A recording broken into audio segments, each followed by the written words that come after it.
Buy these cards before they skyrocket in price. That doesn't really, it needs a little more.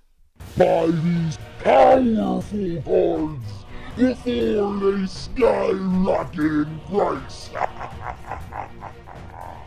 That's a little more convincing. What's going on with ya, big dog? And it is an amazing day for Yu-Gi-Oh! I hope that your day, phenomenal. But if it isn't, don't let what happened at the beginning of your day ruin the rest of your day. Today, big dog, I'm going to be talking about some cards that I'm buying, and I think you should also consider buying before it skyrockets in price. My guy, I think I know good Yu-Gi-Oh cards when I see them. You need a reminder? Kashtira the Divine Incarnate, Chaos Angel, Kashtira Finra, Sprite Blue. We just don't miss. I mean, I do miss sometimes, just not enough. Today, I want to talk to you about some cards that I genuinely think are going to be on players' minds. These cards have the potential to be extremely good, and you already know when that happens. People tend to pick up copies of the card, meaning that there'll be less copies for you to pick up, meaning that card prices will go up. Simple economics, my friend. If you have the card before the card is needed, then you won't need to have the card. You get what I'm saying? Of course, my guy, I'm giving you this amazing information in hopes that you buy responsibly. I want to point out that if you are buying on TCG Player, be sure to use my TCG Player link down below in the description. It really helps me out, as well as consider joining my Patreon, and it's a special thank you for helping me with my editors. They got this information a little bit earlier. But enough of all of that, Top G. I present to you cards that I'm going to be picking up, cards that you should buy before they skyrocket in price. So my plan of attack coming into this format is actually relatively simple.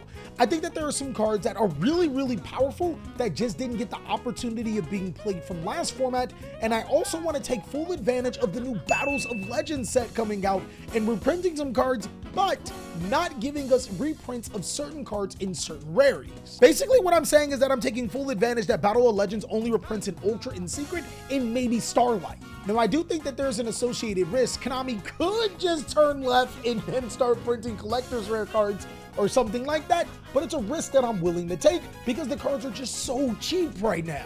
Battles of Legends Monstrous Revenge has already confirmed reprints of cards like Divine Arsenal AA Zeus and Rite of Eremacier. I'm not necessarily tripping too much over Divine Arsenal AA Zeus because I'm not buying a Starlight, but what I am going to get is Rite of Eremacier. Not just any Rite of Eremacier, my guy. I think if you're a big baller, then the Collector's Rares, this is the time right now. Collector's Rare Rite of Eremacier is the highest printed version of Rite of Eremacier and has dipped to its very lowest point. I don't know about you, but that means pretty much somebody that was looking for Rite of Eramacier's collector like yours truly, this is the perfect opportunity to get it because it does have a confirmed reprint. Think about it, big dog.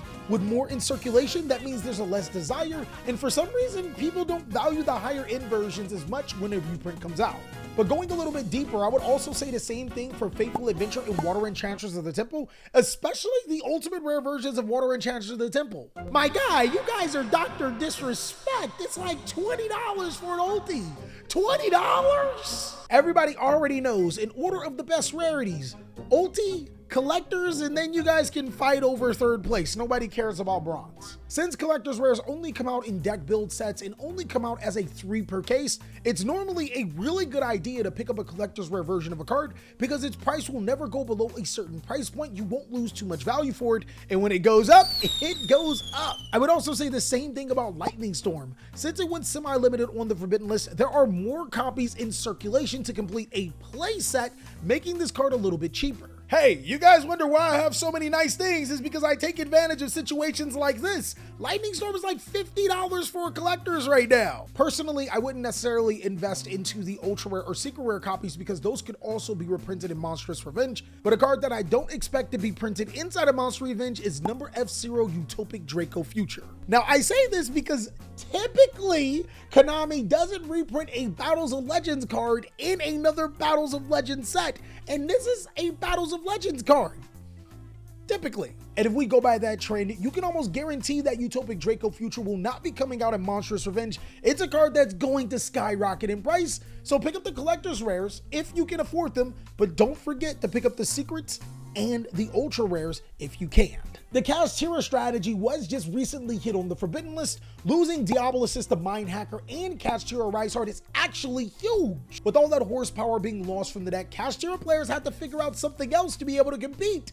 And this is where Draco Future comes in. Actually, Draco Future plus a lot of other cards. Now you're probably wondering, Joey, why would that card skyrocket in price? it's simple, my simpleton friend. Now, if you remember correctly at the beginning of the video, I said we are going to be picking up cards because of the forbidden list, possible reprint situations, and of course, new ideas coming out.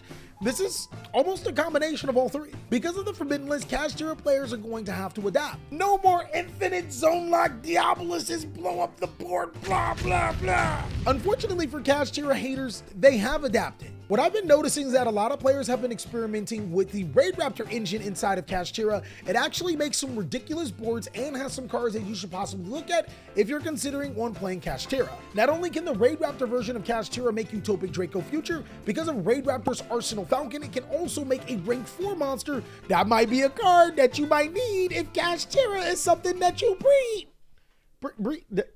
You get what I'm saying. Some cards that you probably should consider looking at. Also, the Arsenal Falcon too. Arsenal Falcon sends Tribute Lanius to summon Raider's Wing to the side of the field, giving you any rank 4, some of the most popular ones. Evil Swarm Nightmare, because flips things face down. Gallant Granite to search Nibiru. Hey, yo! If you don't Nibiru me, I'm Nibiruing you. And I'm not sure if it's better, but it's definitely pretty cool. Galaxy Photon Dragon to be able to search Galaxy Eternal to be able to make a Hope Harbinger or a Photon Lord. Huh. That's why that card went up in price. I personally would not be surprised if the Raidraptor version of Kashtira becomes the next best version, especially since Raider's Wing can protect your Kashtira Rise Heart from being targeted, making it ultra invincible, especially if you're attaching cards like the Infinite Track Goliath. So that could be really cool.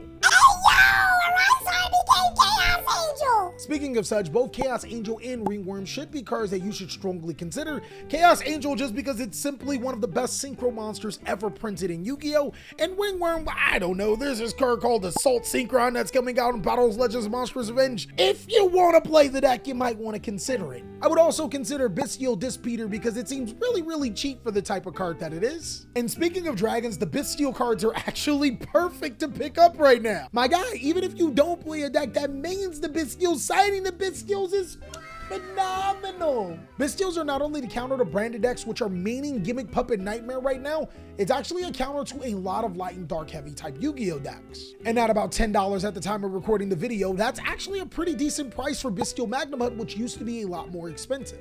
Of course, also make sure to get your Bestial Druid Swarm. It'd be really weird to just have 3 copies of Magnum Hut with no Druid Swarm. Summon Magnum Hut effect. I'm gonna search a dragon one day. The Bestial monsters are 100% no joke in this Yu-Gi-Oh card game right now. And then lastly, to wrap up the Dragon Synchro deck that gets a huge boost from Battles of Legends Monster Revenge because of Assault Synchron, I think that this card could be a boom or bust type card. Keep in mind, big dog, we do not have Chaotic Ruler to counter Magical Dragon, so you're gonna have to figure out a way to send 5 cards from the top of your deck to the graveyard. I think Black Feather Dark Rage Dragon could be the answer. Think about it, my friend. It sends the top 5 cards when you would take damage. What does Assault Synchron do? I personally don't think it's a bad idea, but I also think we should have Chaotic Ruler back. And that's all that I have for cards that I'm looking at picking up before they skyrocket in price. I think that these cards will actually have some sort of impact on the Yu-Gi-Oh card game one way or another. Of course, big dog, if you think that there's some cards that we should be looking at, go ahead and mention them down below in the comment section, as well as be sure to check out these other videos as I'll catch you on the next one.